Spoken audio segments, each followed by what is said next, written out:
여러분 안녕하십니까? 여수 MBC 뉴스데스크입니다.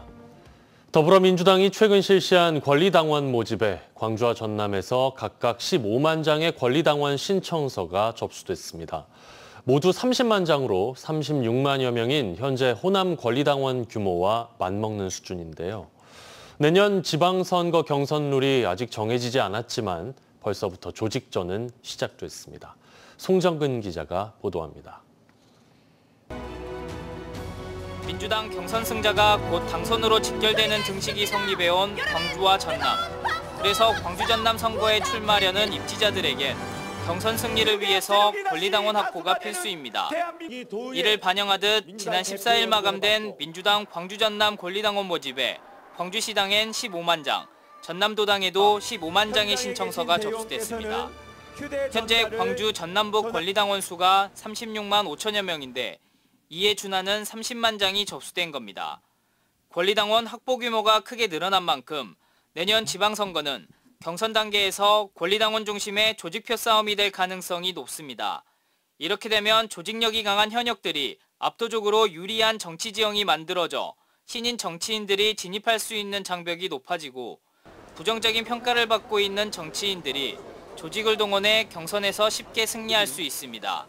고인물이 계속 정치를 했을 때의 폐단들은 시민들이 이미 수십 년의 지방자치 역사를 통해서 경험을 했을 거고 조직 선거가 그것을 가능하도록 만드는 핵심 동인이라고 할 수 있습니다. 이런 폐해를 막기 위해선 지방선거 공천룰을 어떻게 결정하느냐가 관건이 될 것으로 보입니다. 이재명 대통령은 대통령 후보 시절 민주당 우세 지역의 권리당원 반영 비율을 낮추는 등의 지역별 차등을 두자고 했지만 정청래 당대표는 당원 주권정당 특별위원회 출범 등 당원 주권 강화를 추진하고 있어 서로 상반된 입장을 보이고 있습니다. 더불어민주당의 주권은 당원에게 있고 모든 당권은 당원으로부터 나온다. 이 엄연한 현실을 더 이상 외면해서는 안 될 것입니다. 최근 지방선거 기획단을 출범시키고 본격적인 지방선거 준비에 들어간 더불어민주당. 통상의 경선 과정에서 민심은 없고 당심만 있다는 비판이 잇따랐던 만큼 당심과 민심을 일체시킬 수 있는 공천룰 개발이 필요해 보입니다. MBC 뉴스 송정근입니다. 여수시가 석유화학 고용위기 선제 대응 지역으로 지정됐습니다.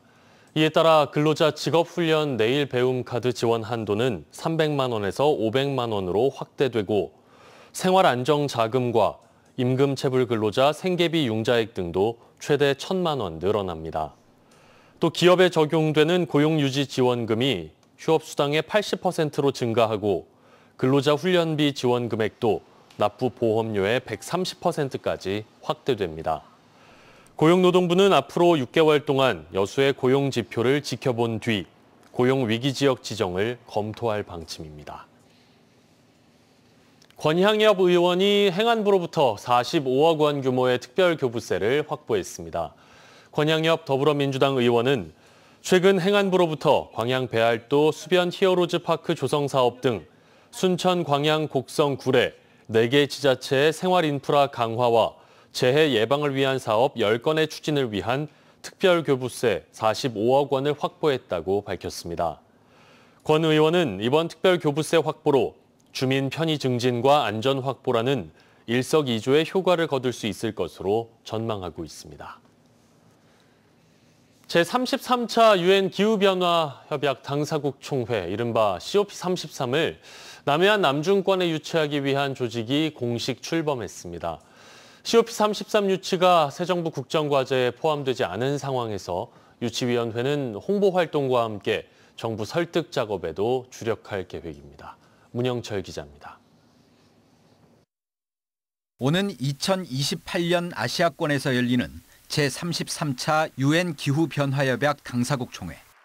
기후위기 대응 방안을 논의하는 세계 최대 규모의 국제회의로 이재명 대통령은 후보 시절 이 COP33 유치를 공약으로 내걸었습니다. 그리고 새 정부 출범 2달여 만에 남해안 남중권 유치위원회가 꾸려졌습니다. 전남 동부와 경남 서부 지역 시민단체 30여 곳으로 구성된 유치위원회는 공감대 형성을 위한 결의대회와 서명운동, 학술 행사와 정책 발굴 등 전방위적 활동을 추진할 계획입니다.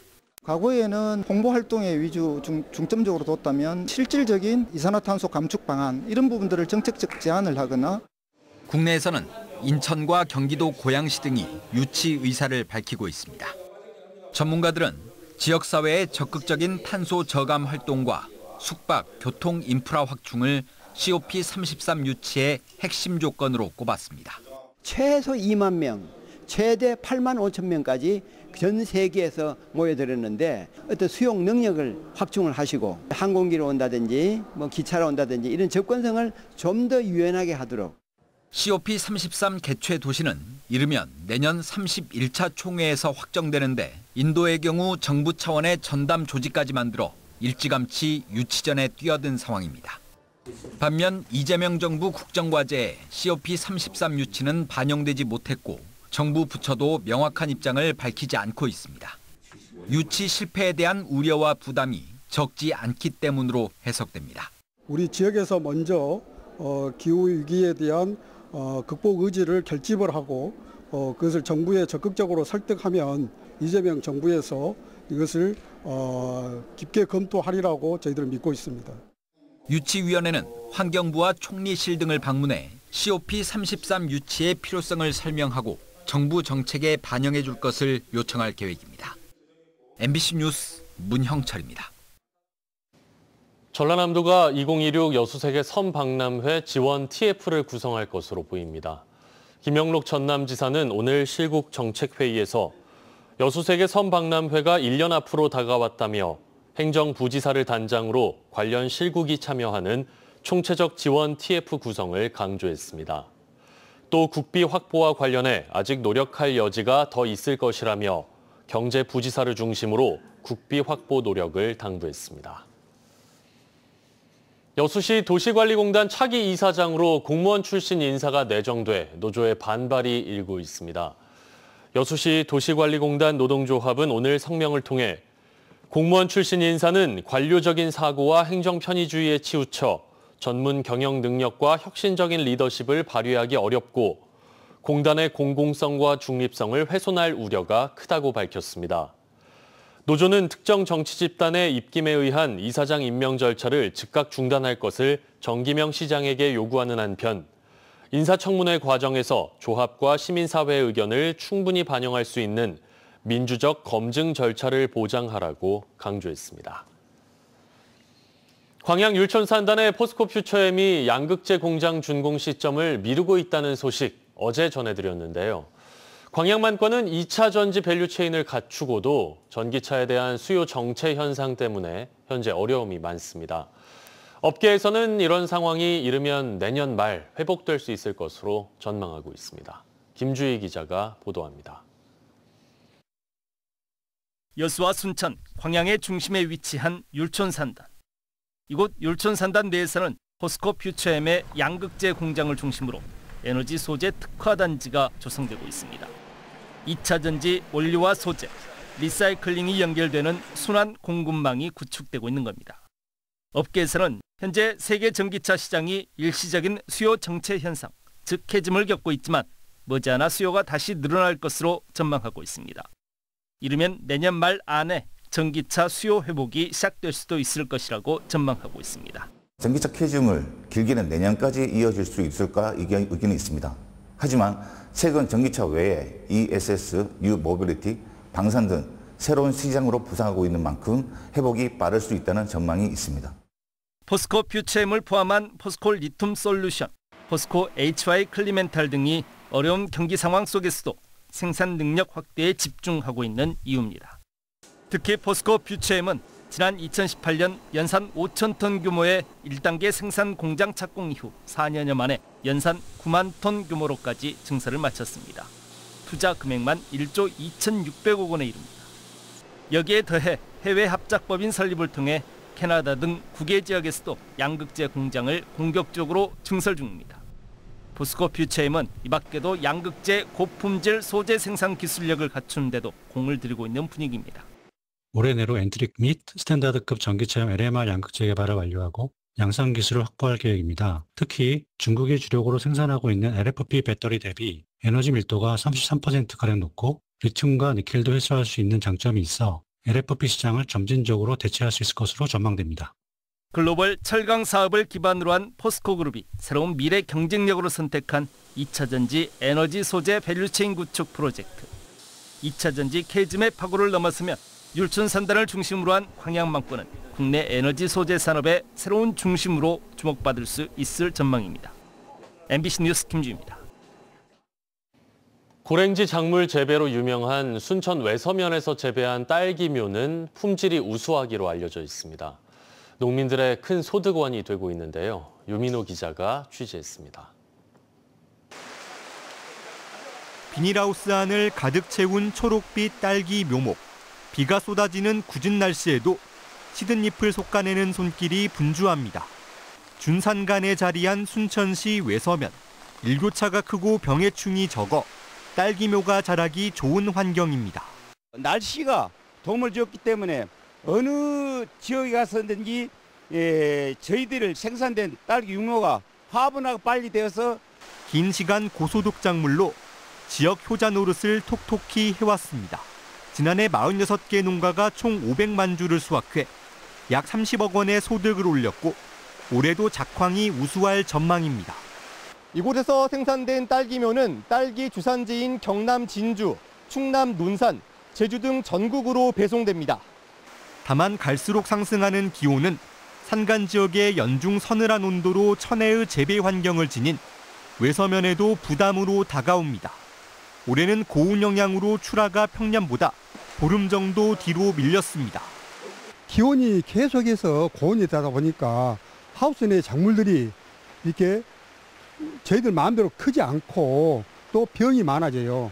딸기묘를 고소득 전략 작목으로 선정한 순천시는 농협과 함께 지속해서 설비 지원과 교육은 물론 판매처 확보에도 힘쓰고 있습니다. 특히 현장 의견을 반영해 다양한 지원까지 이루어지고 있습니다. 영농 자재에 필요한 영농 자재비 지원을 해드리고 있고 또 신품종 딸기 모종들을 이렇게 보급시키고 있습니다. 그 어느 때보다 무더운 여름, 천혜의 자연 환경을 활용한 딸기묘가 지역 농민들의 높은 소득원으로 자리 잡아가고 있습니다. MBC 뉴스 유민호입니다. 순천시 해룡면의 한 아파트에서 택배기사에게 공동 현관과 승강기 이용료를 받으려다 논란이 커지자 철회됐습니다. 해당 아파트는 지난달부터 단지를 출입하는 택배기사에게 공동 현관문 카드 보증금 5만 원, 이용료 5천 원을 받기로 했지만 지나치다는 비판 여론이 거세게 일었습니다. 아파트 측은 입주 가구 보안과 엘리베이터 사용 불편 등을 이유로 요금 지급을 요구한 것으로 알려졌습니다. 한편 순천시는 관내 모든 아파트에 공문을 보내 지역 이미지와 택배기사들의 고충을 고려해 요금을 받지 말아달라고 권고했습니다. 국립순천대학교가 지산학 캠퍼스 연계망 구축을 마치고 본격적인 운영에 들어갔습니다. 이번 사업으로 고흥, 광양, 순천 등 지역 곳곳에 위치한 지산학 캠퍼스에서는 본교와 같은 교육, 업무 환경을 이용할 수 있습니다. 개인 맞춤형 클라우드 환경을 통해 학생과 교직원은 언제 어디서나 해당 시스템을 활용할 수 있으며 원격 관리로 신속한 대응도 가능합니다. 전남에 폭염특보가 발효 중인 가운데 무더운 날씨가 계속되고 있습니다. 내일도 최저기온이 25도 안팎에 머물며 열대야가 이어지겠고 낮에는 광양이 35도까지 올라 매우 덥겠습니다. 내일 오후 한때 일부 지역에는 5에서 20mm의 소나기가 내려 습도도 높을 것으로 예상됩니다. 파도는 남해서부 앞바다에서 최고 0.5m, 먼 바다에서 1m로 비교적 잔잔하게 일겠습니다. 전라남도 교육청이 2026 대학 입시 수시 원서 접수를 앞두고 지원 전략 수립에 참고할 수 있는 배치표를 제작했습니다. 전남교육청은 원서 접수 등 주요 대입 일정을 살펴볼 수 있는 대입 일정 정리해 드림과 서울 주요 대학, 의약학 계열 등 합격 가능 등급 교과 환산 점수를 예측한 수시로 대학 보내드림을 제작해 보급했습니다. 특히 올해 재학생 수 증가와 의대 정원 복귀 등의 변화로 인해 서울 주요 대학들의 보다 정교한 전략 수립이 필요하다고 당부했습니다.